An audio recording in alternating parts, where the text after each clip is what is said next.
Gikabalakan karon sa City Health Office ang pagsaka sa kaso sa dengue sa Davao. Kay 27 na ang natalang namatay nga sagad sa mga biktima nagedad 5 hangtod 9 anyos. Sumala ni Melodina Babante, ang Designated Tropical Disease Coordinator sa CHO, pinaspasay ang ilang information education campaign sa mga residente sa syudad. Hilabi na sa mga lugar nga dunay natalang mga kaso sa dengue. As of week 31, from January to August, naagyo'y pagtaas sa kaso sa dengue. Week 28, 29, 30, 31, dihagyod nga ni nilampas na ta sa atong epidemic threshold. So buot pasabot Misaka gyud ang kaso sa Davao City. As of week 31, natay 3,457 cases. Okay. August pa lang, sir, murag katunga na ta sa kaso last year nga 6,000 plus. So dapat, sir, controlled na siya, dili na unta musaka pa ang kaso sa mga umaabot pa nga mga bulan.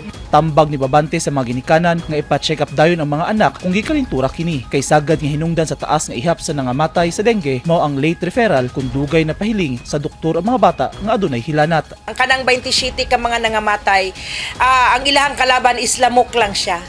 Ang sir, ang bang murag reason nganong nga niabot gyud sa kamatayon ang kana nga mga pasyente is because late referral. Dugay ang pag-refer or pagpa-check up dito mismo sa mga ginikanan sa ilang mga anak nga nagkalintura na. So motong niabot ang panahon nga ang pasyente na nasa critical phase, pagpa-admit sa SPMC, dili na gyud kaya sa SPMC nga luwason pa ang mga pasyente niya. Sa record sa CHO, sa 182 ka mga barangay sa Davao City, 12 na lang ka mga barangay ang walay natala nga kaso sa dengue. Apan 15 na ka mga barangay sa syudad ang gikonsiderang hotspot area sa dengue.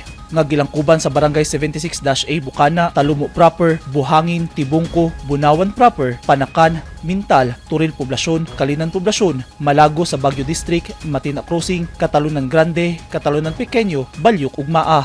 Giklaro sa CHO nga wala nagdeklara og dengue outbreak sa Davao City bisan og nilampas na sa epidemic threshold ang kaso sa dengue sa syudad. Since January pa, routine activity na sa City Health Office, lalo na gyud ang Tropical Disease Prevention and Control Unit nga naga-adto na sa mga kabarangayan, lalo na gyud ang mga naay mga reported cases. Naga-conduct mi didto og mga interventions like IEC, Information Education Campaign sa katawhan dito sa kana nga area. Naga-conduct mi og soaking of nets and curtains. Naga-conduct mi og indoor and outdoor residual spraying sa mga balay-balay sa mga naay kaso. Fogging, if in need, conduct mi ana og fogging. Usa ang barangay 76-A Bukana ang dunay natala nga mga kaso sa dengue ug nagpahigayon na sab sila og information dissemination. Actually, ang gi-recommend karon sa City Health naman nag-conduct man karon og sampling, no? Nag-conduct ng sampling diri karon sa Comelec because of grabe na nanay mga pito ka mga infected nga sakit nga dengue diri sa particular diri sa Porok 24-B, Porok 24-A, Porok 23 og diri sa Carillo compound. So ang gimo karon is ang importante jud is to educate. Kay sumala pa sa City Health nga dili ni obligasyon sa barangay. Obligasyon gyud ni sa individual household. No, kailangan gyud ta maglimpyo, no? Maglimpyo nga diin man kung namoy drum diha napansin ninyo karon nga nanay kiti-kiti dapat ihuad gyud na siya.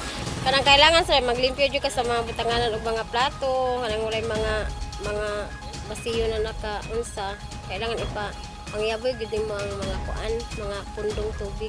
Gimanduan na sa lokal nga gobyerno ang matag barangay nga magmugna og Barangay Mosquito-Borne Disease Task Force aron matutukan ang kaso sa dengue. Matod sa CHO, ubay-ubay na ka mga barangay ang mituman niini. Gipasabot ni Babante sa publiko nga ang dengue usa ka public concern kay di lang kini responsibilidad sa LGU, hilabi na sa City Health ug sa mga barangay officials apan adunay dakong responsibilidad ang tanang residente sa syudad. Busa, suporta ug kooperasyon ang gihangyo sa City Health Office ug lokal nga gobyerno gikan sa katawhan sa komunidad aron mapakgang ug makontrola ang mga lamok nga nagdala og dengue.